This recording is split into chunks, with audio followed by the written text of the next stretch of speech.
Let's be real about this. When it comes to military conflict, the chief goal, in fact, the only thing that justifies an evil as great as war, is victory. If you fight a war and you lose, then all of the sacrifices that are made on behalf of that war are treated as disposable and dispensable. Ben Shapiro just dropped a video on his YouTube channel that is basically the first 4 minutes or 5 minutes or so is him trying to convince Americans that we should be pro-war and that we should really push for war. It seems like, at least that's what I got whenever I watched the first few minutes of this Ben Shapiro episode. Of course, Ben Shapiro wants everyone in America to be pro-war at this point in time, because as his favorite country is in the middle of a war and really in the middle of a, in my opinion, a slaughter of the other side, even though there was horrible things done from the other side to Ben Shapiro's favorite country. No doubt about it. It was horrible. Obviously, wouldn't wish that on anyone or any country. But I think the response has been a bit much, and it would be a perfect time for Ben Shapiro to come out and, you know, try to push Americans to be more pro-war, because it fits his agenda more than it ever has in the past. Because it's very obvious, even though the Daily Wire and Ben Shapiro claim that they're America first, it's very, very obvious that they're not. They're you know, the other country in the Middle East first. And, you know, you can say one thing, but it's your actions that do the real talking. And the Daily Wire and Ben Shapiro's actions have said nothing except, I am not America first. I am this other country over in the Middle East first. They said that by the firing of Candace Owens, and also by a lot of the opinions that they've held, and also by this video that I'll show you right here, where Ben Shapiro goes off on a passionate rant about why Americans should be pro-war. Let's check out this episode here from Ben Shapiro. Math of Memorial Day, which of course is a day when we pay tribute to the Americans who have fallen on behalf of America, on behalf of our defense, on behalf of freedom. And that question is America, is the West more generally geared toward winning wars anymore? Will we ever win another war? Because let's be real about this. When it comes to military conflict, the chief goal, in fact, the only thing that justifies an evil as great as war, is victory.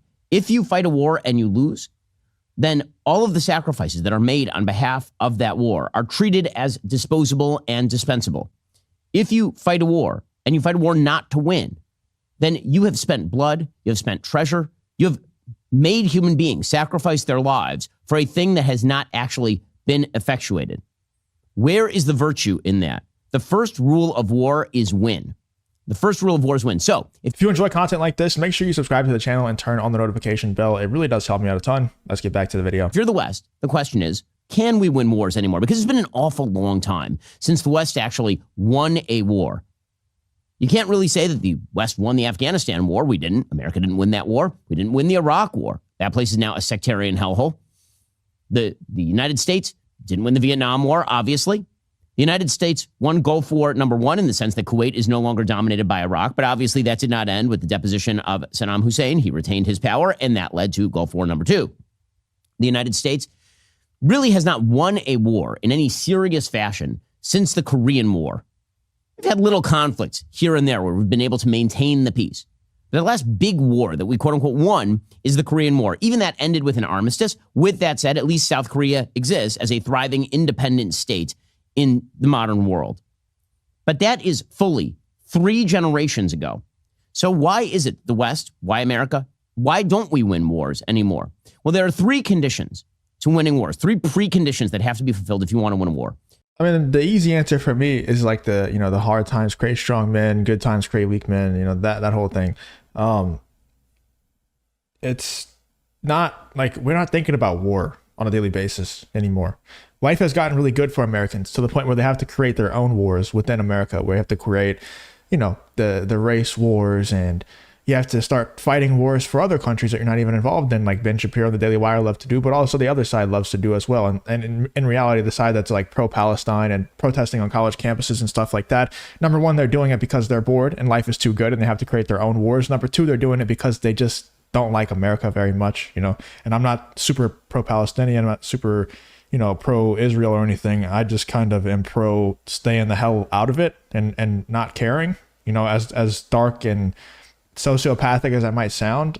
I do care about the innocent lives being lost, of course, and that sucks, but I just don't think America and Americans should be involved. And the Americans that are involved are so passionate about taking sides in this, in a war that they have nothing to do with, that it kind of blows my mind a bit.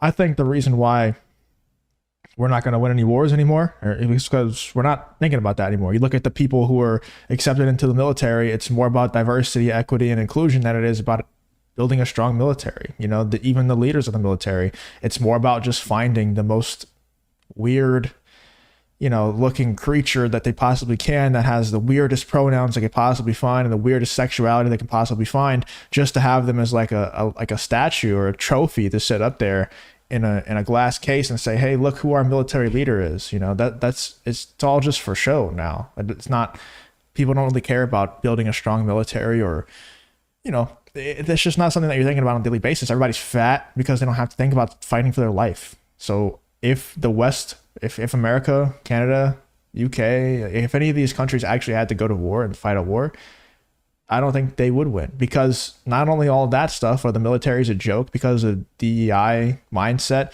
not only do the citizens on a daily basis not think about, you know, becoming capable of fighting wars and survival, but also the love for every country has kind of gone away. You know, even for me, I think that if the United States were to go to a war, I don't think this would happen, but if the United States were to go to war and there was a draft, I feel like I would probably like refuse to go. Like, I would just take the jail time or whatever it is, because I'm not going to die for this country, because this country, you know, look at what it's become. It's filled with people who absolutely hate it. It's filled with people who lead the country who absolutely hate the country. Why the hell would I go die for a country with that elects Joe Biden to be the president and Kamala Harris to be the vice president and has Nancy Pelosi and AOC in office? Like, why the hell would I do that? And has all the things that I just described. All they care about is diversity, equity, and inclusion. All they care about is having trans people be leaders of the military and, you know, members of Congress and stuff like that. That's all they care about, dude. Why would I go die for that? You know, maybe the mindset would be different, you know, 150, whatever, 20 years ago. But it's not that anymore. And I think it's on both sides as well. It's on the left and the right. For me, I think I'm more towards the right, obviously. And that's kind of how I feel. Like, why the hell would I go die for a country that hates me? Honestly, like, why would I go do that? But on the left, they're thinking the same thing. Oh, why would I go die for this racist, bigoted country that elects Donald Trump as a president? So, dude, they've done a great job of neutering us. Moral of the story, the United States probably wouldn't win a war. And I know a lot of people are going to say, oh, you're being ridiculous. It's the number one superpower in the world. Look at all our planes. You know, we're constantly developing new, like, high-tech stealth bombers and new fighter jets and stuff like that. It's like, all right, well, that's great and all, but you got to have people operating those things. You got to have foot soldiers at the same time. I don't see the Western world, especially America, winning a war against China or Russia. Maybe against Russia, but probably not against China. Maybe I'm completely wrong, though. Let me know in the comments. Let's hear out what Ben Shapiro has to say and the rest of this one. 1, an actual end goal. What is the goal of the war? What is the goal? And we have not really defined our goals in any war that we have entered, other than generalized victory, without specifying what exactly that victory looks like and what we seek to achieve in attaining that victory. The sole war that you could say that we sort of won since the Korean War was the Gulf War, the first Gulf War, because the end goal there was push Iraq out of Kuwait.